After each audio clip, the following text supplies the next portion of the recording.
Yep, hey, my relatives. It's Mark Charles. It is about 12:15 here, Monday, May 10th, and I'm sitting down drinking my second cup of coffee.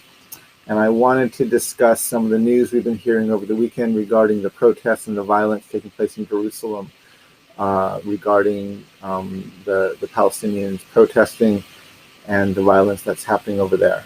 But before I begin, as I always do, I want to start by acknowledging that I'm speaking to you from Washington, D.C., which are Piscataway lands. And I want to thank the Piscataway for their stewardship of these lands and just publicly state how humble I am to be living on these lands today. I'm also streaming this on my YouTube channel, and I want to share this link out really quickly. So let me just get that link going. I can't get the link until I actually get my live stream started, so let me get it started here really quick. This will take just a second.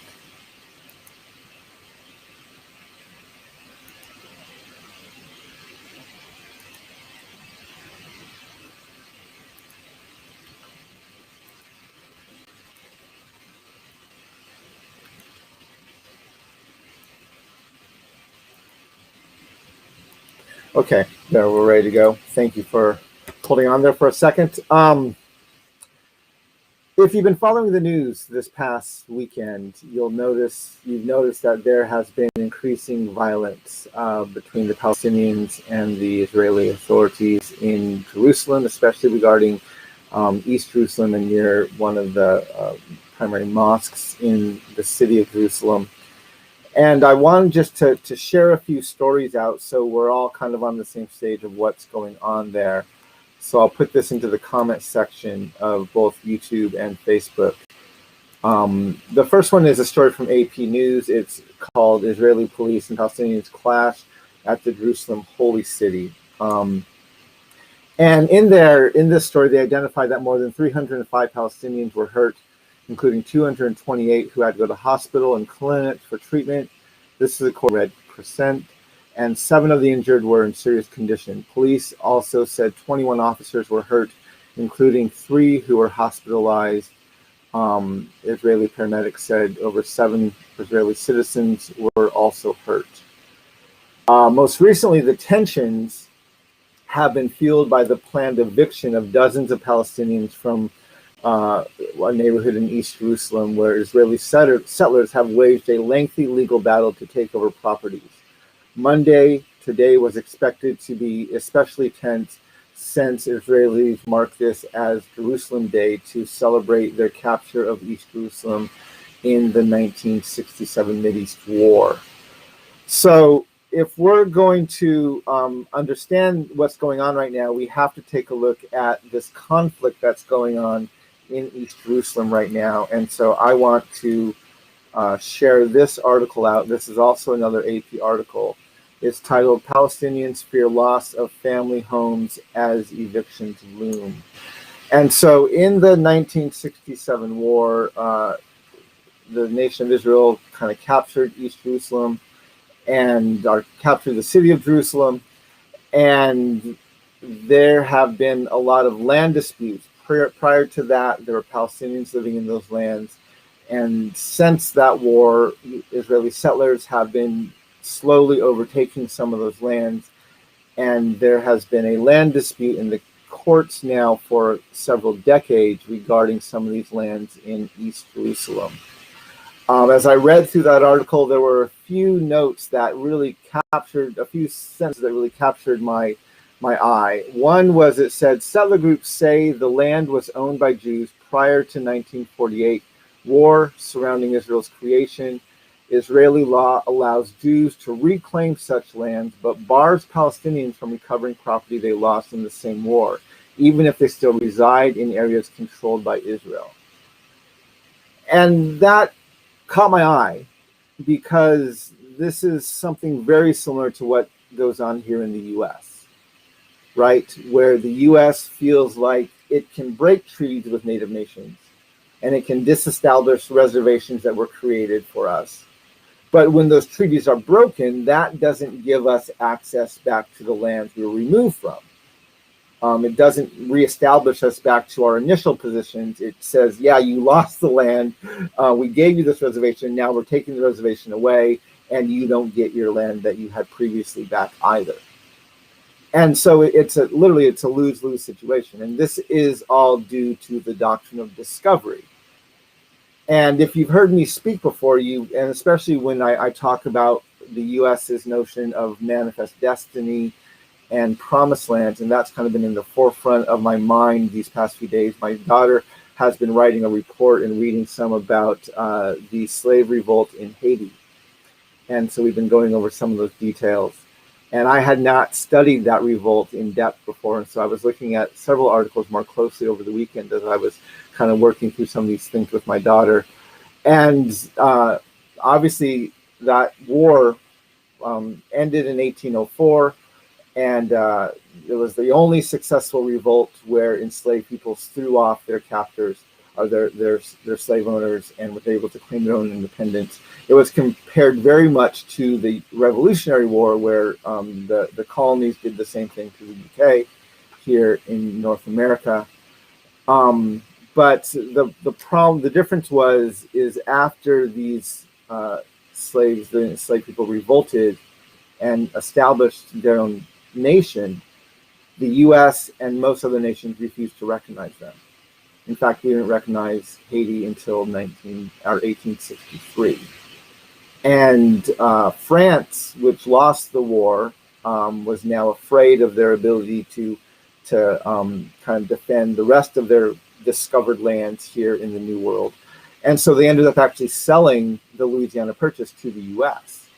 And they were doing a few things there. They were trying to create a counterbalance to the UK, who also had discovered lands here in the New World. And they were hoping that this would empower the US to become kind of rivals with the UK. And so anyway, so the Louisiana Purchase was sold to the US, and this absolutely fed into the US's notion of promised lands. It was selling not only the land, but there were people, native nations living on those lands. And the rights to those lands now went to the U.S. and their notion of manifest destiny, which absolutely included the genocide of native peoples, was only enhanced by that purchase. So not only did it have a profound impact on increasing the number of slave states in the U.S. after the Missouri Compromise, but it fed into the notion of promised lands and into really ultimately the genocide of native peoples here in the U.S. And so, right, the challenge when I discuss our history and I discuss how we had this self-proclaimed manifest destiny, we claimed that we had promised lands. And according to the Old Testament, when you have promised lands, you have God's permission to commit genocide. And we see that myth being perpetuated even when Prime Minister Benjamin Netanyahu came to the U.S. This was in 2015, and he was speaking to a joint session of our Congress, lobbying against the Iran nuclear deal. And this was a treaty that the Obama administration was negotiating, and Congress was very divided, and Benjamin Netanyahu, Prime Minister Netanyahu, was speaking to a divided Congress and had to get everyone on the page behind him. And so he appealed to our sense of American exceptionalism. And he said the United States and Israel share a common destiny, the destiny of promised lands. See, both the U.S. and Israel claim that they have promised lands. And those promises by their God supersedes any right that any other people may have to those lands prior. And it also condones incredible violence, and in the case of the U.S., even genocide. And this creates a very dysfunctional relationship between the United States and Israel. Why are we one of Israel's biggest supporters? Is it because we're that concerned about human rights? No. We need Old Testament Israel's legacy of promised lands to justify what we did to African Americans, through enslavement, and Native Americans through genocide. And the modern nation state of Israel needs our flourishing as a nation with a manifest destiny to justify their ongoing oppression and violence against Palestinians and Bedouins. This is why we're such good partners, is because we both need this misnotion of promised lands, and we need the prospering of each other's nations to justify our own notion of promised land. And it feeds into this violence that's going on. And so when I see this violence that's happening right now in Israel, especially over these land disputes with the Palestinians, this is just part of that ongoing dysfunction. And then as we look into this dysfunction, right? Well, if you follow me on Twitter, you'll notice this morning I tweeted out how even our response to the pandemic is a sign of our own colonialism, right? Where not only have we purchased more vaccines, have we hoarded more vaccine doses than we need to vaccinate our population more than twice. We have over 1 billion doses of vaccine on order and stored here in the US. And meanwhile, there's other nations that don't have a single vaccine. They have no doses to give, and yet we're hoarding hundreds of millions of these doses. And when you go online and you look, and Israel has actually been held up as one of the best models of a nation vaccinating itself, right? They have over 62% of their nation vaccinated. Their number of doses per 100 citizen is at about 121 doses, because most 200 will be fully vaccinated for everybody. And so they have over half of their population not only vaccinated with one shot, but fully vaccinated. The UK has about 52%. We have about 45% vaccinated with at least one shot. We have 35% vaccinated with twice, 2 shots.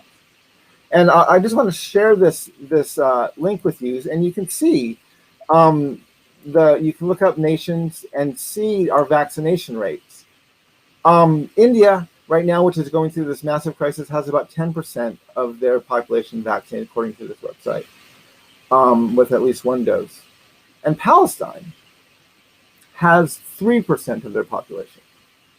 And their starting of vaccinations, most countries begin vaccinating that do vaccinate, started vaccinating in December of 2020.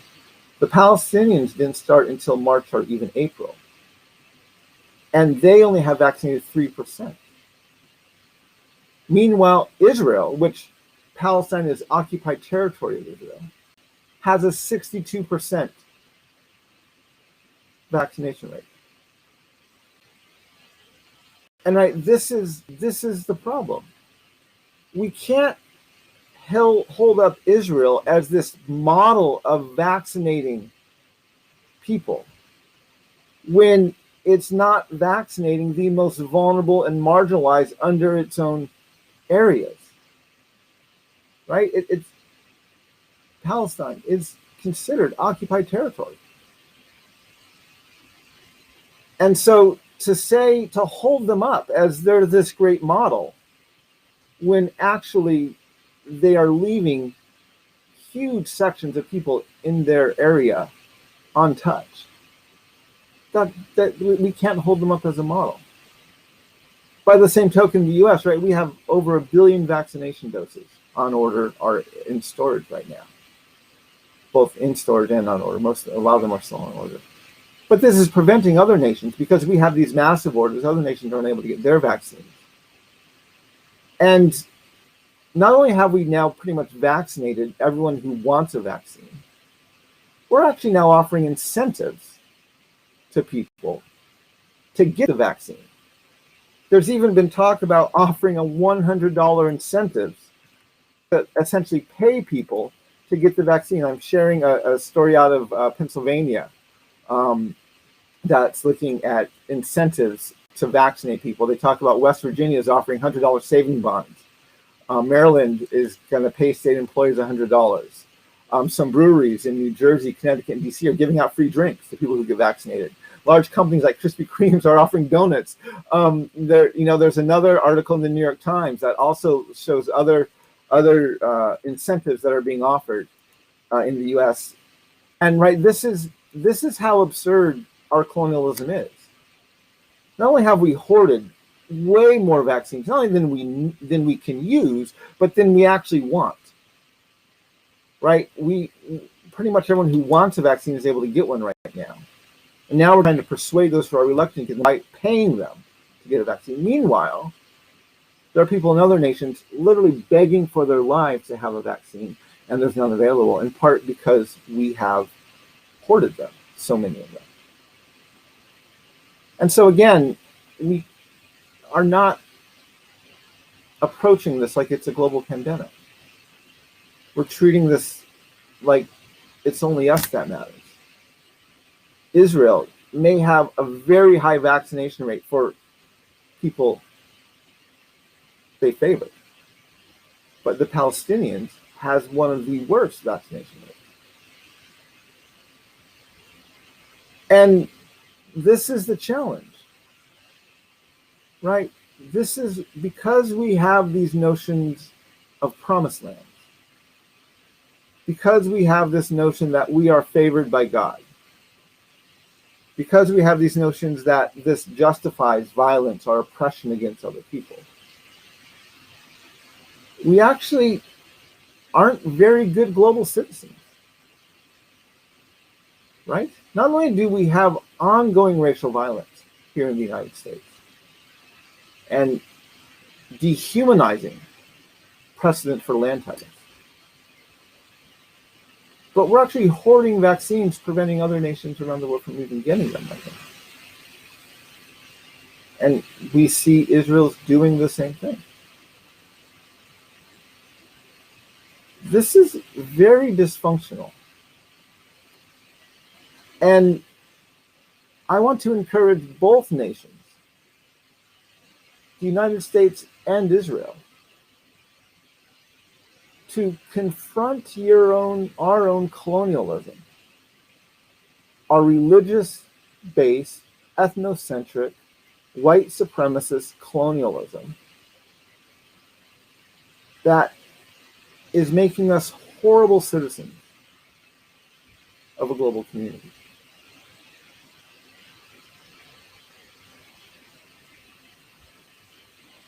I don't deny that these tensions, I don't want to just brush over the tensions that exist in Israel and in the US.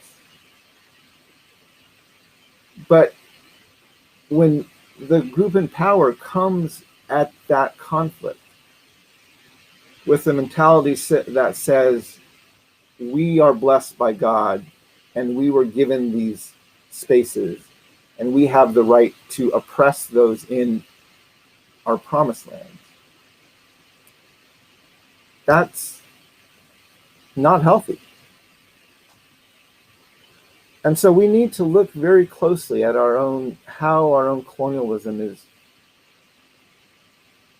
hurting not only those in immediate proximity to us, but the actual entire global community.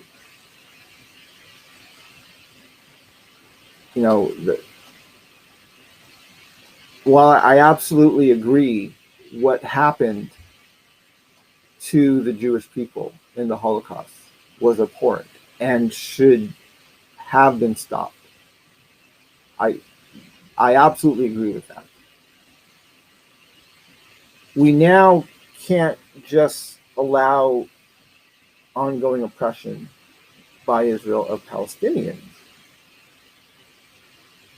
right? We have to deal with this. There's some very real, and this is one of the things I've said before. I've said this around my campaign. The U.S. has no integrity to send white landowning men to the Middle East to try and solve a several thousand-year-old land dispute, when those white landowning men don't even know the name of the native nation that was ethnically cleansed from the land where their own house sits.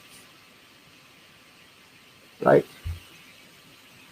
Our nation has no integrity to try and negotiate peace in the Middle East when we haven't even acknowledged the humanity and our own genocide of native peoples in this country here.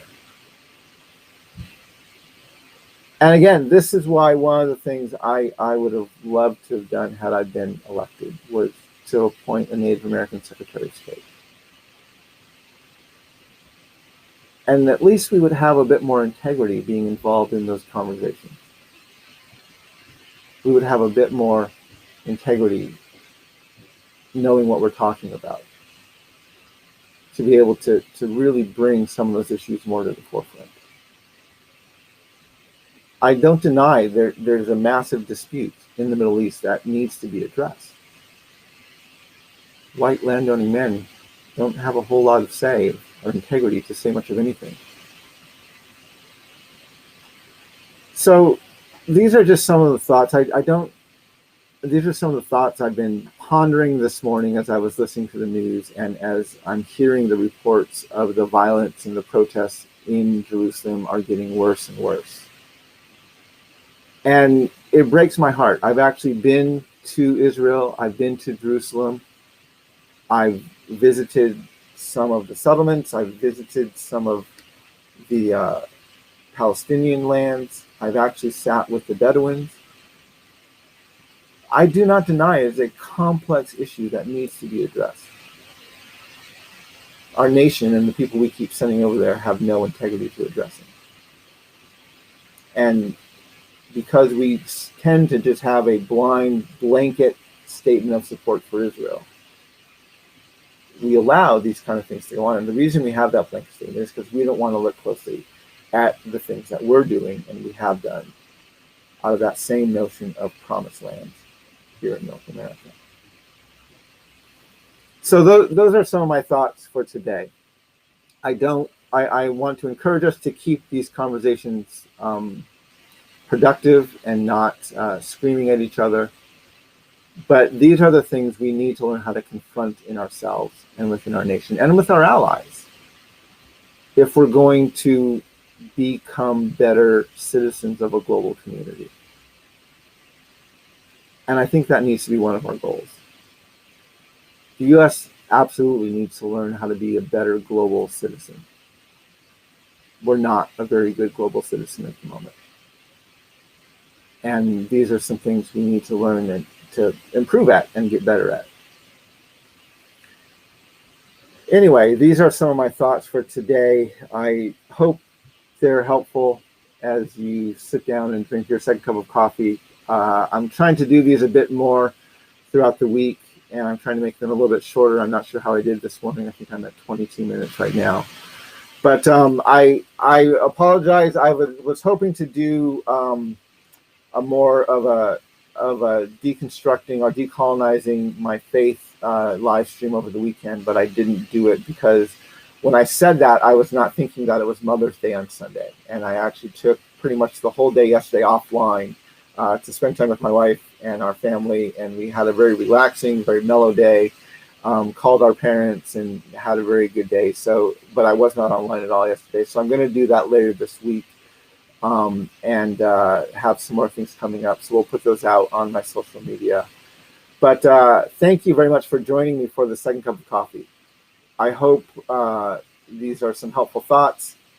And I hope that not only will we individually learn how to walk in beauty, but I hope that I pray that even we as a nation will learn how to walk in beauty and how to be better global citizens in this world that we are very much just a part of, not the ruler over.